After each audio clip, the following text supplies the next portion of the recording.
আজ তো বাসন্তী পঞ্চমী, আর বাসন্তী পঞ্চমীতে এই যে গোটা সেদ্ধ বানানো হবে। তো এখানে কলাই আছে, 9 রকমের কলাই আছে। তো কী কী কলাই আছে তোমাদের দেখাচ্ছি। তার আগে বলি, এই কলাইগুলো ঠাকুমার শুকনো কড়াই ভেজে রেখেছে, তো এগুলো ভিজানো হবে। তো এই যে 9 রকম কলাই আছে, এই যে আমার হাতে আছে টুমুর কলাই, মটরশুঁটি 2 রকমের, সয়াবিন কলাই, বিনস কলাই, রম্বা কলাই, আর আছে ছোলা, মুগ আর ঝুনঝুনি। তো এবারে চলো এই কলাইয়ের মধ্যে জল দিয়ে ভিজিয়ে রাখবো, যাতে ভালো মতো করে ভিজে যায়। আর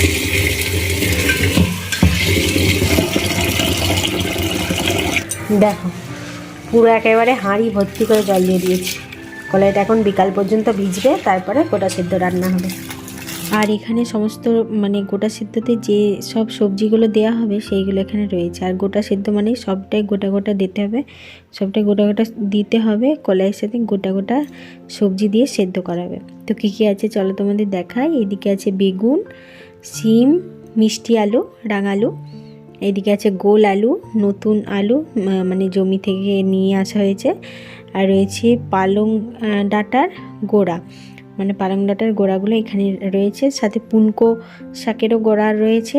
আছে মটরশুঁটি, টুমুর কলাই, আর রয়েছে সজনে ফুল, তা আবার ডালসহ। আর রয়েছে পুঁই শাকের ডাঁটা। তো এইগুলোই লাগবে।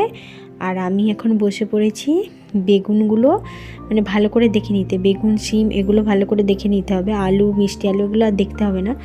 তো বেগুনে পোকা আছে কি না, আর সাথে বেগুনের এই যে মাথার দিকে যে ডাঁটিগুলো আছে ওইগুলোকে একটু করে কেটে নিতে হবে, আর উপরের ডাঁটিটাও একটু করে কেটে নিতে হবে।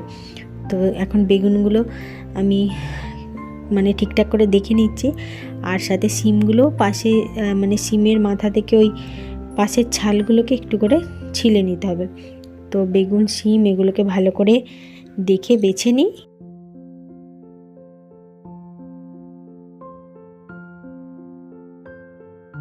এই যে দেখো এদিকে সমস্ত সবজি বেছে নেওয়া হয়ে গিয়েছে।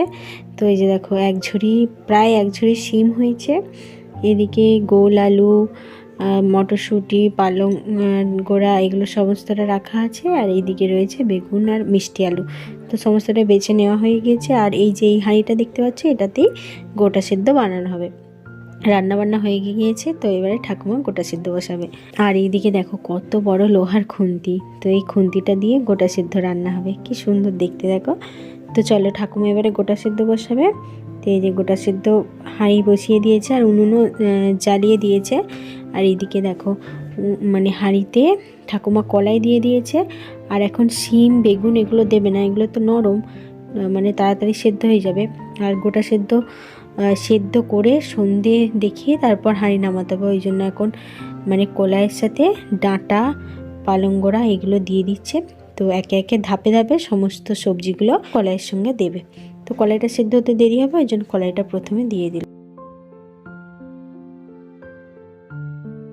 তো আমাদের গোটা সেদ্ধ হয়ে গিয়েছে। ঠাকুমার সন্ধে দেখিয়ে এই যে দেখো এখন গোটা সেদ্ধর হাঁড়ি থেকে গোটা সেদ্ধ থালার মধ্যে ঢালছে, মানে একেবারে ঢেলে নামাতে হবে। তো এই যে দেখো থালার মধ্যে যতটুকু পড়বে ততটুকুই আজকে খাওয়া হবে। তারপরে চাপা দিয়ে রেখে দিতে হবে ঢাকা দিয়ে।